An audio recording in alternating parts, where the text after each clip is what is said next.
Hey, welcome, Sarah. I'm so excited to have you on today. Me too. It was so cool hearing or getting an email or message from you asking. I think we've interacted a bit, but never like Yeah, actually met face to face. So I'm excited just to yeah, chat with you. yeah. I know it's so fun to I don't network really for my therapy practice, and I've never done that, especially in my local area. But I feel like I almost do more networking across the whole US with other therapists. So I get to learn from Instagram, like all the cool things that therapists are out there doing, whether that's in their practice or how they help other therapists. So it's just a fun thing to do in a way that I don't normally do it. So yeah, I've seen Mm-hmm. your post, you've seen mine. So it's fun to actually now have a live interaction. Yeah, totally. So, for those who may not know about you, can you share a little bit about who you are, what you do, and anything that you just like to share? Sure. So I'm a social worker and LCSW. I'm also a certified group psychotherapist, which I pursued because I was really entrenched in the group world, and thought it was a cool thing to add to my name in my signature. I have been running groups in a private practice setting since 2019, and it just I kind of stumbled into it by accident, which we could get into, we don't have to, but I kind of stumbled into it and I totally fell in love with groups, all different types of groups, but specifically more intense interpersonal process groups. And that journey has led me to run a lot of groups, and through that I started seeing that groups could actually be pretty profitable, and other people wanted to learn from me about just how to run them, how to start them, how to lead them, and that eventually led to me starting a consulting business all around group therapy. Yes, and I've gone through your course. It's got tons of helpful information. So, anyone who is interested in that, shout out to Sarah and the work you put out there.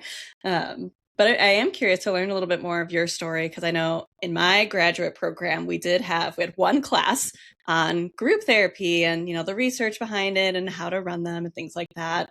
And then my primary work before I went into private practice was all community, not community, university counseling centers where Oh. I worked with college students. So we actually did run quite a bit of groups. I did Hmm. maybe at least one a semester, and there were different topics, like a lot of interpersonal process groups. I did some childhood trauma focused groups or like body image groups. There's so many opportunities and things that you can do out there, but I never explored it in private practice. So what got you into, you said you stumbled into it. What did that look like? Yeah. So I also ran groups before private practice. I ran groups in like my internships and my first job out of grad school. I was at a hospital. And so those groups felt like we just had the people in front of us, and we were able to run them.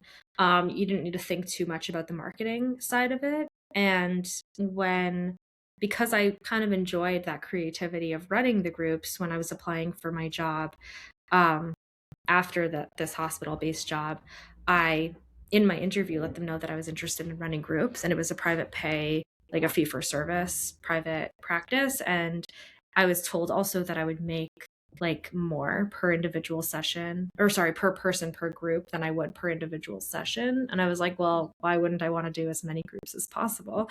So I was like, and the backdrop also of me getting this job was that I was working I was in a grant funded position at a hospital. It was like an amazing first job. Loved it so much. And then we lost funding.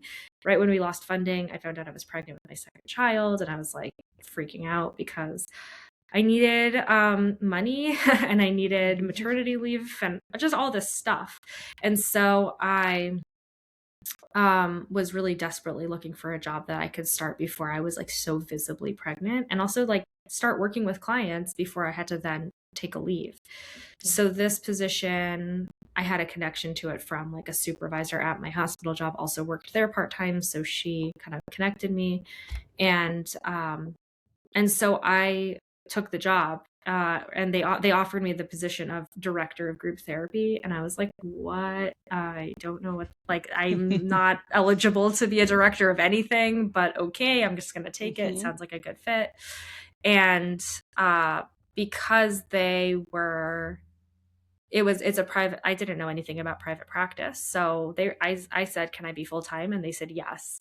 So I arrived there being like, where are all my full-time clients? Where's my full caseload? And they're like, oh, we have one client ready to start working with you. And I was really surprised.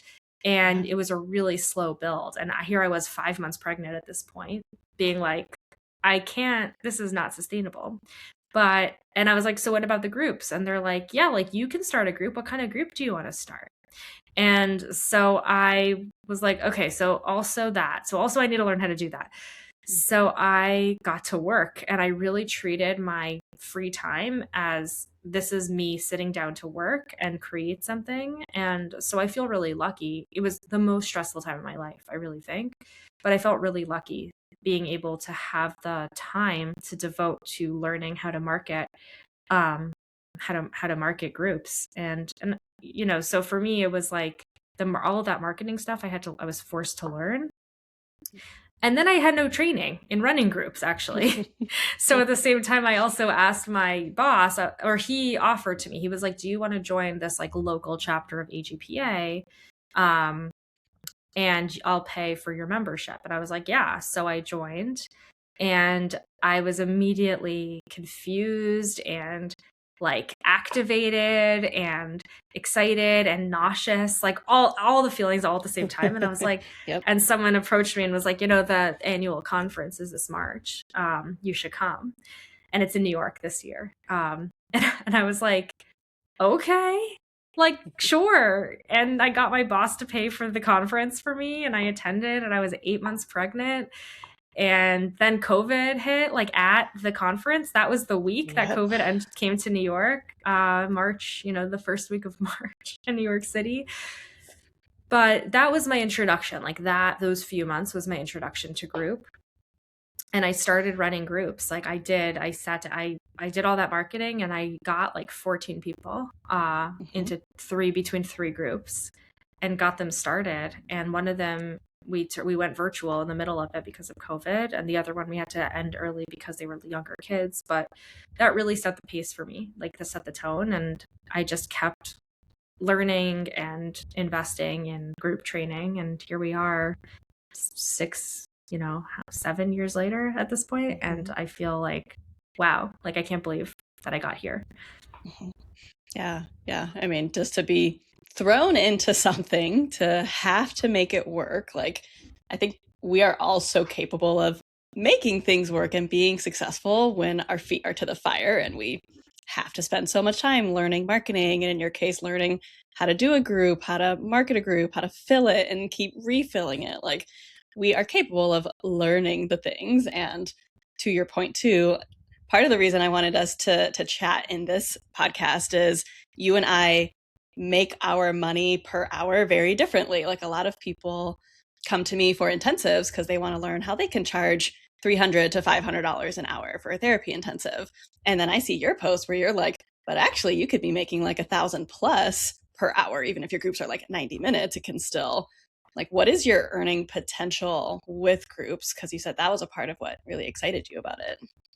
Yeah. So I think it really depends on a lot of factors. It depends on where you live, and what the going rate for group is, and how much you choose to charge, and what people are willing to pay. So there's like so many different factors. At the practice that I worked at when I was in the group practice, they actually charged $200 a session for group, which I don't do. But at the time, that's what they were charging. And I would have groups of like 8 people paying that. Wow. And then I would be able to give people sliding scale and lower fee. But the groups were generating a lot of income. And honestly, just being exposed to like seeing that was like possible made me feel like, oh, like that's possible. That's actually possible. Like, that's not so crazy.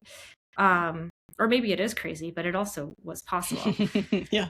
So and then I was getting paid like pretty well per person. Like, I was making probably, as an associate, I was making maybe like $200 an hour, which like a newer therapist that's like pretty good, which thinking about it, like one person was that, but that's, like that was still good money for me.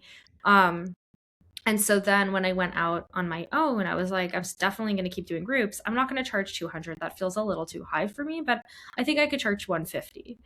And so I started charging 150 and I was able to get it. And then I raised my rate for I was running a college group that I raised the rate to like 175 for.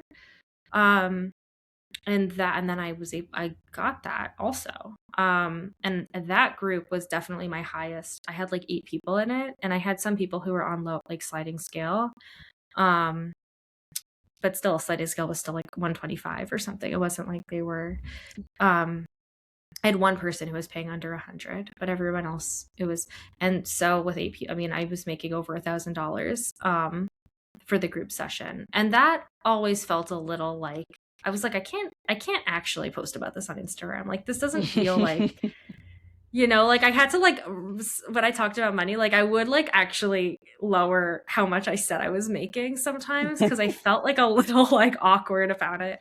It also didn't feel like in reach for a lot of people and for a lot of like communities or like in a lot of places.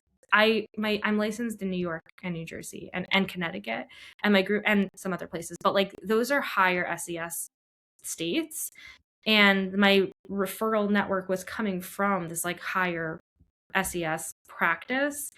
And so I definitely had access, I think, to people who could pay more for groups. I actually now I think the landscape has changed a little bit since there's more groups.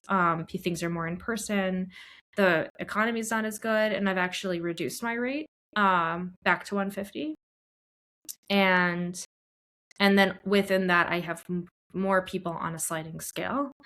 So in general, I would say right now, I probably make between $450 to $700 a session, depending on the group that I'm running, which is still, nothing to sneeze at.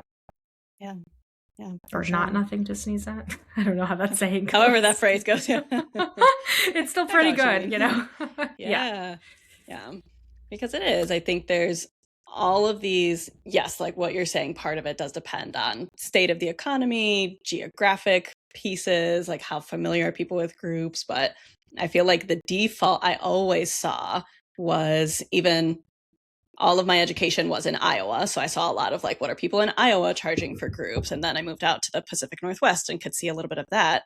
But it always felt like there was something about the like 25 to like $75 range. Like that's all I ever saw groups being offered at. And I think when people do that math, it doesn't always make math sense in that aspect of like, okay, well, maybe I don't want to do the extra marketing, and maybe I don't want to do extra notes, and maybe I don't want to do groups if the earning potential is essentially the same. But that's not the case for all locations. And so a lot of it just depends.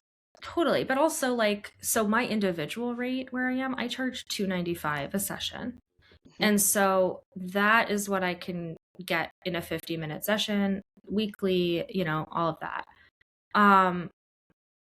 In a place, so I'm making more than my hourly rate in a group that's a little longer, but also is ongoing, same time every week. I'm charging per person. If you're in my group, you get charged regardless of if you come or not. That's part of my group agreement, which also protects me financially from, if someone's not there or vacation, or like it's that spot is being paid for.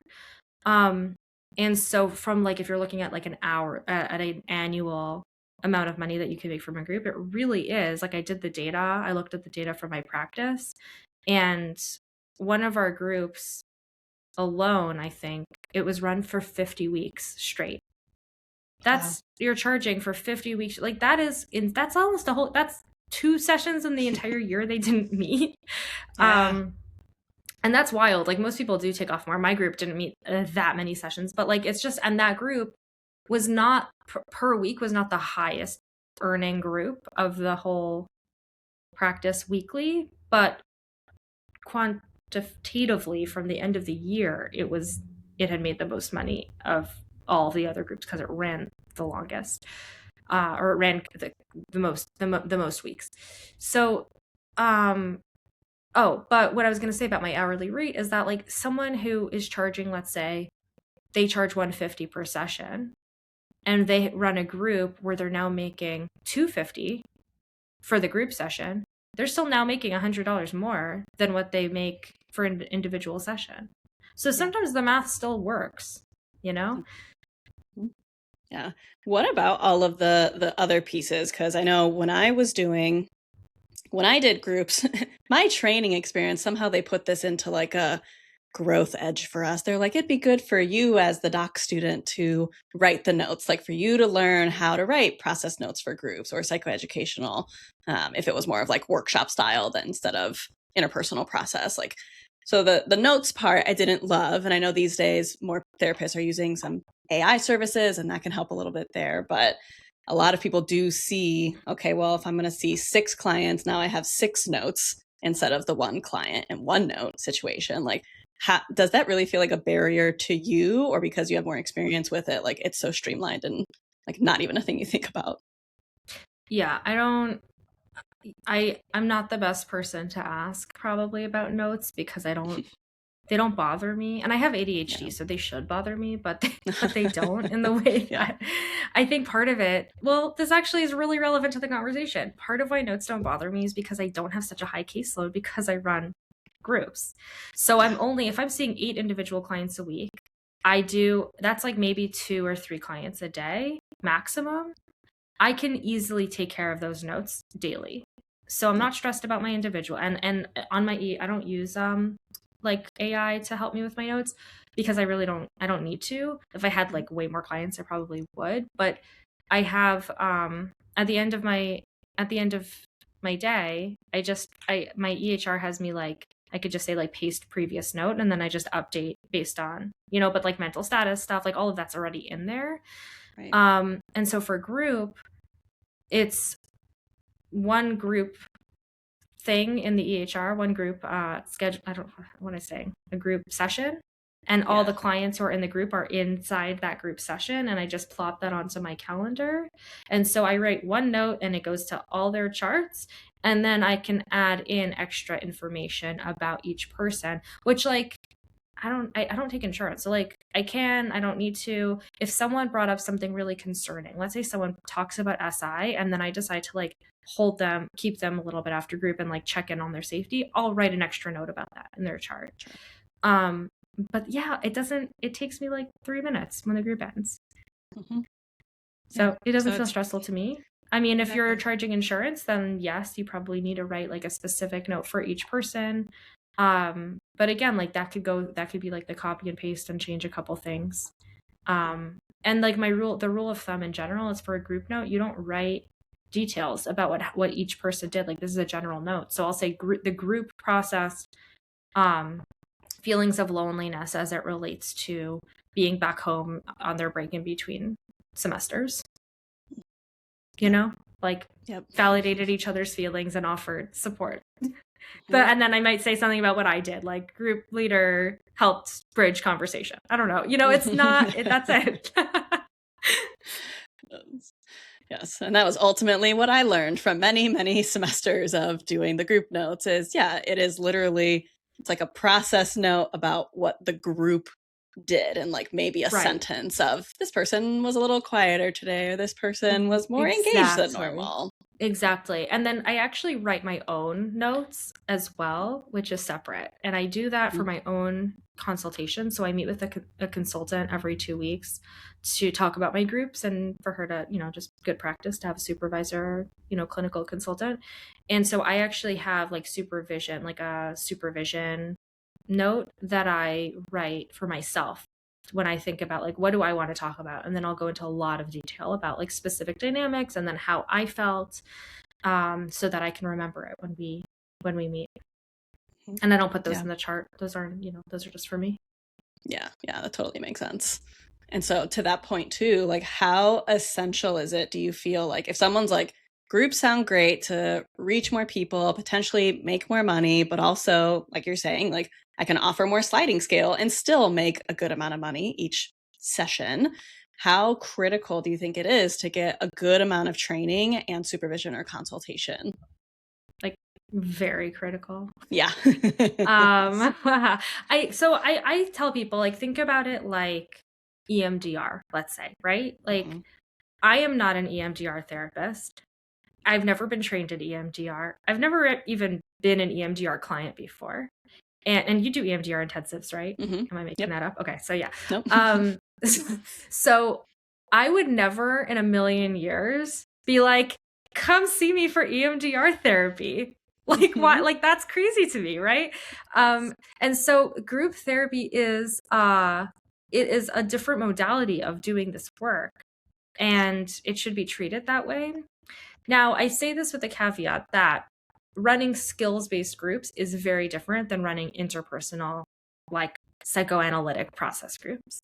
Yeah. And so therefore, I think that if you do want to go into group work with very little training, that the route to go would be starting really small with doing something like, let's say you're a CBT therapist and you specialize in social anxiety. Read a manual on how to run a social anxiety group and then start the group.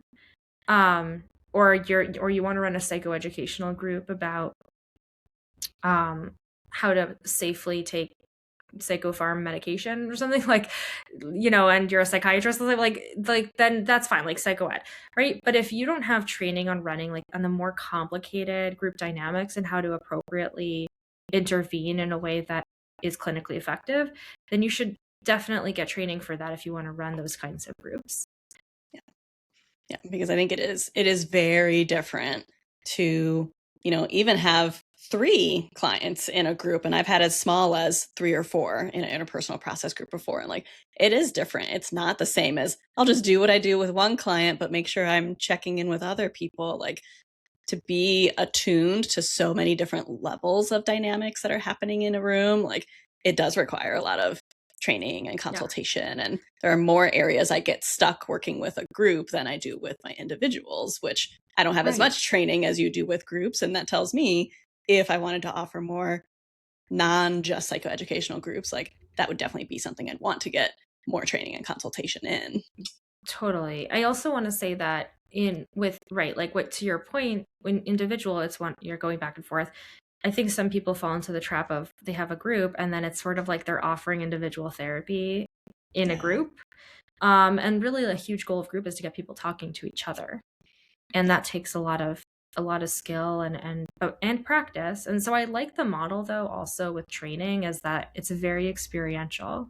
So all of the group training that a lot of the group training I've done has been where I'm in a training group and we're practicing things live, or maybe I just had a didactic, I learned about something, and now we're in a demo group.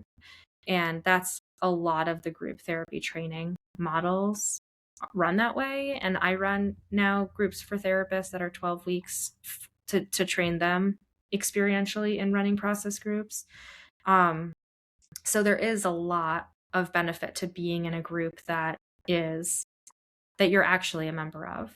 And the good, I don't want to label them as good group therapists, but like group therapists who are really serious and committed to the work of doing this kind of work are almost always in their own group as well, because that's how you really, kind of grow and learn and have your own space to process the countertransference that you have in your groups. So I'm a big fan of clinical training and really passionate about it. Yeah, because I do think it's a good equivalent, like, parallel to if you didn't have EMDR training, if you didn't have couples training, like, we can't just offer something just to offer something because we think it'll be helpful and maybe we'll be good or okay at it. Like, this is a whole separate modality and way of working. And the skills groups do feel different because, yes, you can follow a manual, you can get some maybe like briefer training, you may not need ongoing consultation, but you can set up a 4 to 6 group on CBT skills. You can set up something that is pretty simple to move through. I think that's why a lot of therapists are also interested in creating courses, is because we have so much knowledge that we can dump into presenting information, and you can make a group out of that. But the process part is exactly. very, very different. Right.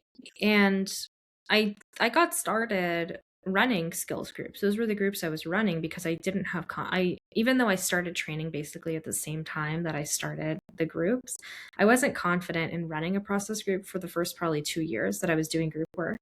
And then I had a mentor and I was like, I'm just nervous, but I think I want to do it. She's like, just you can do it. Like go for it.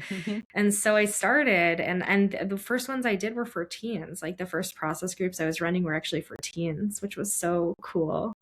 Um, and I think like back to the money conversation, ongoing interpersonal process groups are probably more lucrative than short-term skills groups because even if you run it, let's say an 8-week group and every session you're making $1,000, let's just say, then it ends. So that's like $8,000 more that you made that year, but it's not sustainable long term versus an ongoing group that meets every single week for years and years and years.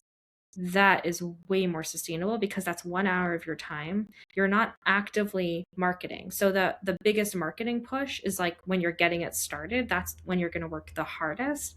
But once it's there, people will leave, but then new people will come. And you're able to just kind of like replenish and have the spot. And that is really valuable and definitely where you can make more money as a therapist. Which I think too also speaks to the value of getting good training and consultation, because when you give people a good experience, that's what's going to keep them continuing in the group versus they were like, that felt disorganized. I felt, obviously group therapy is always uncomfortable, but like uncomfortable in a, I also don't feel like I took anything away. Then you're going to keep losing those spots as opposed to, you know what you're doing. It makes it easier. Right. And people keep naturally graduating out, or maybe they've been in it for a year and now they're graduating college and now they have a job, or, you know, whatever's happening in their lives, it feels a little more, it's not about you as much as it's about their life circumstances. Yeah. Yeah. And so, right, the marketing piece, a lot of that will depend on some of the ebb and flow of what a therapist is offering. If it is, you know, process group versus skills-based group, how do you find, like, what are the fundamental differences between marketing individual therapy versus group therapy? So funny. I feel like I've literally never marketed for individual therapy before. I think I just market for groups and the individual clients come from that. That's awesome. Individual, okay. Maybe it's not the same. Maybe that's my answer, is that it's actually not really the same. Mm-hmm. I mean, sorry. Maybe it's not different. Yeah. Because now I'm like, how do people market for individual therapy? I don't even know. My referrals come from word of mouth, Psychology Today, SEO, and group also same places. And so I think the more, and actually I tell people that it's a good way to get yourself out there personally as for one-on-one is by marketing a group. By saying like, I've got this different thing going on. I want to connect with people, talk to them about it. And then you end up networking with people. And because you're letting them know, you're putting something out there about yourself. And then also on top of that, you are saying, this is my specialty and I specialize in it so much that I have a group about this topic. Mm-hmm. Yeah. Yeah. So some people will see the group and be like, this sounds like the perfect thing for me. And some people will be like, I'm not a group person, but maybe I can work with her one-on-one. And so, you are essentially marketing two services by marketing one service. Exactly. And therapists also, they'll be like, oh, Sara sees, like, I have a neurodivergent young adult group. So Sara sees neurodivergent young adults. Awesome. I have a client that I want to refer. Like, they don't want group, but like that clearly is her specialty. Yeah. Yeah. I mean, ultimately, I like your answer because I agree. I think the like only real fundamental difference I see between marketing one-on-one versus group is obviously group is like, this is the day and time that it's happening. And like, this is when we do or don't have an opening. Whereas with individual slots, right, your weekly times might change if sometimes you see this client at that time or that day or something. So I guess one difference is within like the time crunch. If you're starting a new group and you want to get it started at a certain point, then your marketing efforts will be a little more active than if you're passively marketing yourself, like in a less. But I do focus a lot on networking. And I know I've seen your posts about that. Like I know you really shy away from that and you teach more around SEO and stuff. So I know this podcast is interviewing me, but I am curious about like that part of it around like not doing networking and how that works. I don't know Yeah, if you want to tell that's the me. part I've been, yeah, that's the part I've been curious with, how, if I ever decided to do a group, like how would I do that within my SEO framework? And ultimately, I don't think there would be much that I would change in it because it's still, people would be looking for the specific thing that they're looking for. So even if they landed on my service or specialty page that talks about complex trauma or attachment or couples therapy, like I can still promote, by the way, here's this group that's happening here. So like I can still take all the website traffic I'm getting and maybe fill it that way. But also I think there's something different to be said for like what it is you're trying to fill and if there are different marketing strategies for that. Like I do have a lot of therapists ask me like, okay, you say you don't do Instagram marketing for your therapy practice, but you are all over the place for your coaching business.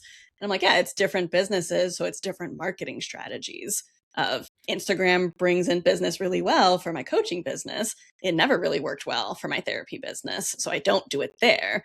But if I did want to start a group, I would both do my SEO stuff that I already do, but then I think I would take advantage of the listservs that I'm on of, here's my flyer with my information and send clients my way. Because I see requests for groups all the time. So it's not like there's a lack of need. It's just, well, then it's a different marketing strategy for this thing. And you figure out how that works for you.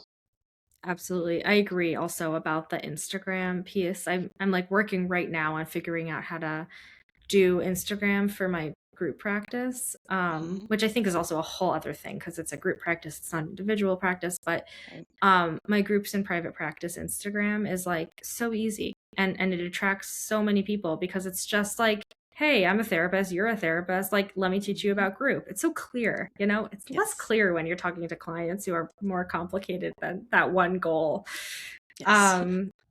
For me at least, I don't know, I think some people really nail it, but and I think also for you, like you do intensives, like that's what you're known for, and that is so clear from your messaging.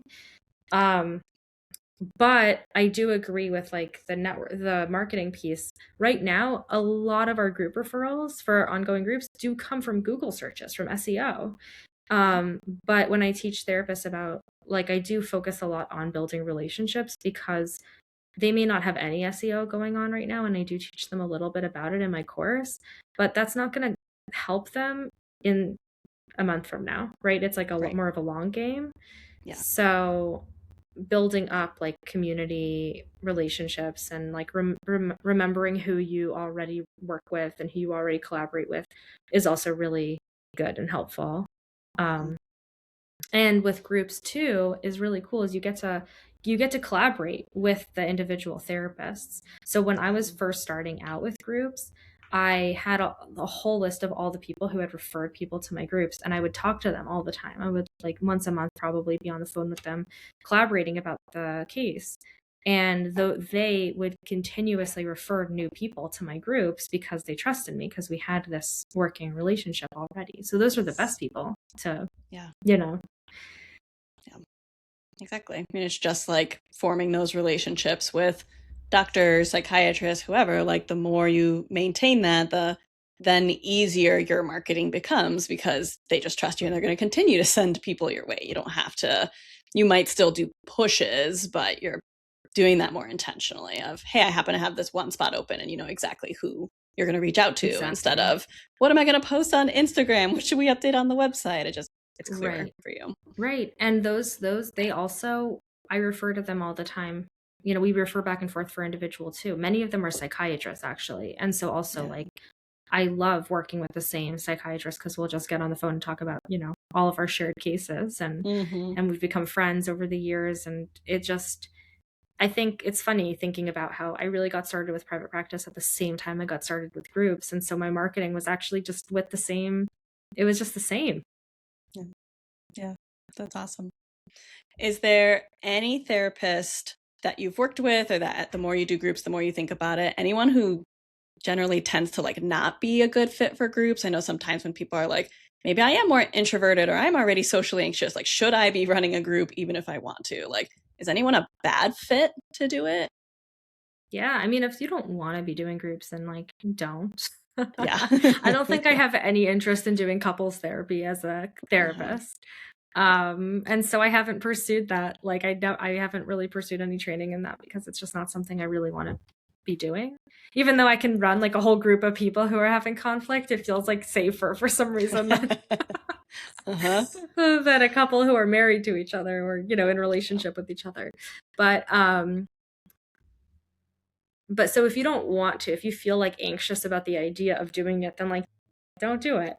Um I think also you have to feel comfortable actually like executing your plan. So I find this with people who join my course, like there's the people who are going to get group started and the people who will not. And and I find that the people who don't are often either really like rigidly connected to the idea that they had, and if it doesn't pan out, they don't pivot, and they just stick with that original idea and decide that like I guess group isn't for me because nobody wanted to join like this one specific idea. Yeah. um and I try to start groups all the time that don't work. Like it's, you know, that's just part of it. And then the ones that do, and they're great. So you have to be flexible. So maybe that's really what I'm trying to say is that you have to be flexible with like, you might try and it may not work out, but good things will happen when you put yourself out there anyways. And then also, right, you have to feel comfortable putting yourself out there. And that's something I find too that people struggle with. Is being able to like, hey, this is me, this is what I'm doing, you know, talking about Mhm. yourself is really hard. And I think it is an important part of starting groups. You don't, it's not impossible to do it without it, but it does make it a little more challenging. Yeah. If you do feel a little more shy about putting yourself out there, it can make it more challenging.